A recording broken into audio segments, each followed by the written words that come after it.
How to make Pinterest pins on Typeset. Most people think Typeset is just for documents and slides.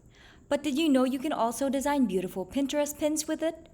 Today I'll show you how to create scroll-stopping pins in minutes. No design skills needed. When you're on Typeset, click on Create and then Social Media since we're going to show you how to make a Pinterest pin. But if you want to see a full demo of Typeset in action and learn about the exclusive bonuses you can get when you join through our link, check out the other video linked in the description below.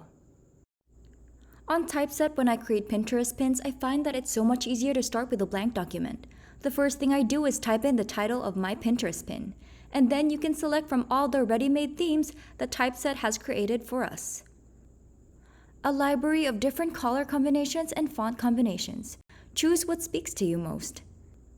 Another thing I love about Typeset personally is their library of stock images.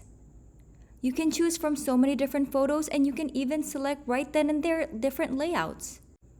You'll never run out of style here. When you're done, you can export your pin. You can even choose what size and what quality you want, and Typeset will adjust it for you.